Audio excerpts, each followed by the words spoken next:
నిష్పత్తి ఉపయోగాల సమస్యలు. మొట్టమొదటిది సమస్య 100 రూపాయలు మరియు 10 రూపాయల నిష్పత్తి ఎంత? సూక్ష్మ రూపములో మీ సమాధానాన్ని తెలపండి.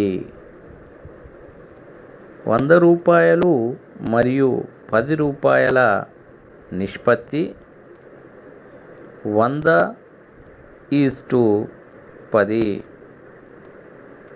మనకు x:y అంటే x/y అని తెలుసు.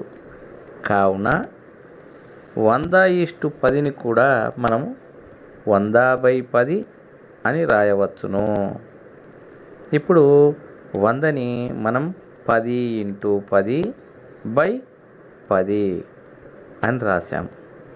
దీంట్లో 10కి 10 పోతే మనకు లవంలో 10, హారంలో 10 పోతే మనకు పైన లవంలో 10, హారంలో ఏం లేదు కాబట్టి 1, అంటే 10/1 మనకు మిగిలింది.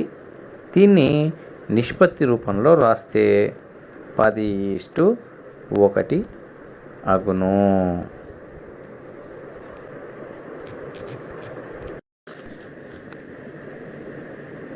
ఆకుపచ్చ రంగు పొందడానికి ఒక పెయింటర్ పసుపు, నీలం రంగులను 3:2 నిష్పత్తిలో కలిపాడు. పసుపు రంగును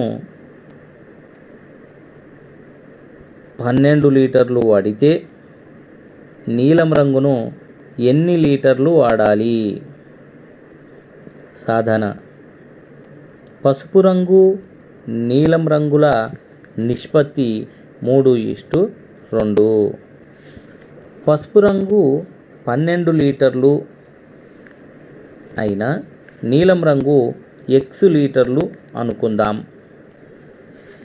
ఈ రెండు నిష్పత్తులు సమానం, అంటే 3:2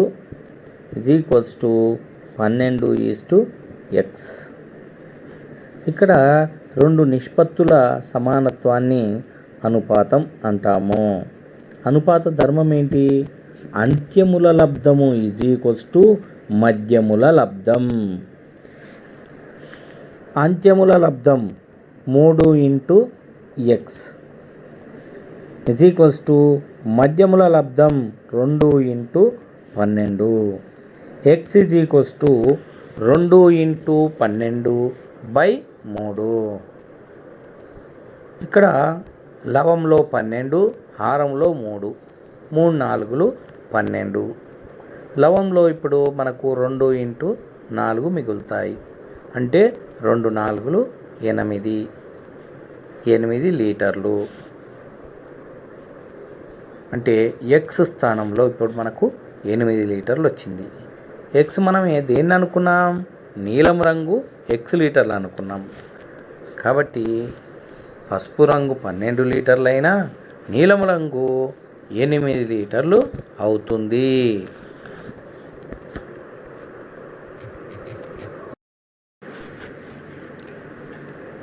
అనుపాత సమస్యలలో ఖాళీలను పూరించుట.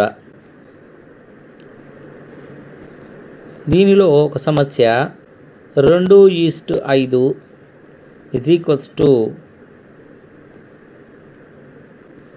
6:. అంటే ఇక్కడ 2:5 6:.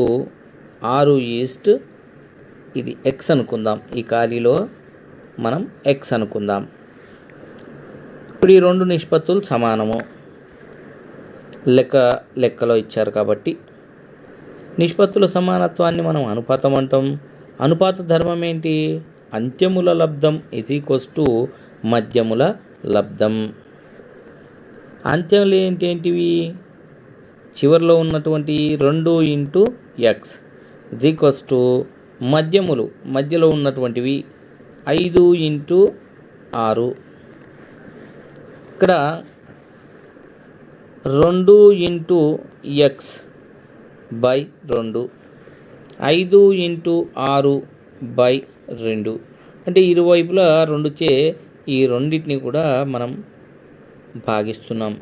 = ఇరువైపులా, కాబట్టి విలువలో ఏం మార్పు ఉండదు.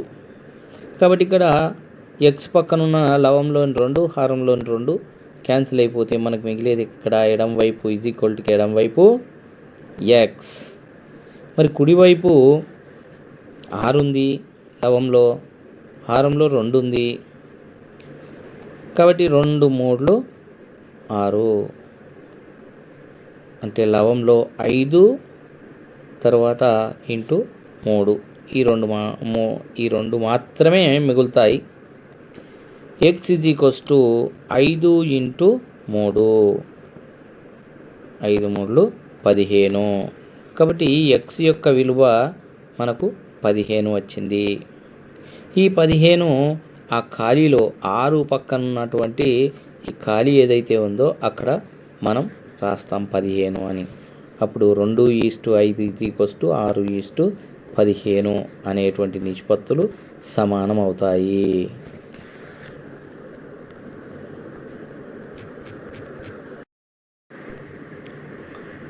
ఒక డజను అరటి పండ్ల వెల రూపాయలు 20 అయినా 9 అరటి పండ్ల వెల ఎంత? ఏకవస్తు మార్గము ద్వారా కనుగొనుము. ఒక డజను అనగా 12 యూనిట్లు. డజను అరటి పండ్లు అంటే 12 అరటి పండ్లు. 12 అరటి పండ్ల వెల రూపాయలు 20 కావున ఒక అరటి పండు వెల 20ని మనం 12 చేత భాగించాలి. అప్పుడు మనకు ఒక అరటి పండు వెల ఎంతో తెలుస్తుంది. లవంలో ఉన్నటువంటి 20ని మనము 2 × 10 అని రాయవచ్చు. హారంలో 12 ఉంది కాబట్టి దాన్ని 2 × 6, 2 6 12, పైన లవంలో 2 10 20. లవంలో హారంలో 2 ఉంది కాబట్టి ఆ రెండింటిని మనం తొలగించవచ్చు. ఇప్పుడు మనకు 10/6 మాత్రమే ఉంటుంది. మళ్ళీ లవంలో ఉన్న 10ని 2 × 5గా రాయవచ్చు. హారంలో 6 ఉంది కాబట్టి 2 3 6, కాబట్టి 2 × 3 అని రాయవచ్చు. ఇప్పుడు మళ్ళీ మనకు లవహారాల్లో 2 ఉంది కాబట్టి ఈ లవహారాల్లో ఉన్న 2ను తొలగించేయచ్చు. అప్పుడు మనకు మిగిలేది 5/3 అంటే రూపాయలు 5/3. అంటే ఇక్కడ మనకు ఒక అరటి పండు వెల రూపాయలు 5/3. మనకు కావాల్సింది ఏంటి? 9 అరటి పండ్ల వెల కావాలి. ఇప్పుడు ఒక అరటి పండు వెల వచ్చింది కాబట్టి 9 అరటి పండ్ల వెల కావాలంటే ఒక అరటి పండు వెల × 9, కాబట్టి 9 × రూపాయలు 5/3. ఇక్కడ 9ని ఎట్లా రాయొచ్చు? 3 × 3గా రాయొచ్చు. ఇంటూ 5/3. లవహారాల్లో ఉన్నటువంటి ఒక 3ని తొలగించవచ్చు. ఇప్పుడు మనకు మిగిలేది 3 × 5. 3 5లు ఎంత? 15. కాబట్టి 9 అరటి పండ్ల వెల మనకు 15 రూపాయలు అన్నమాట.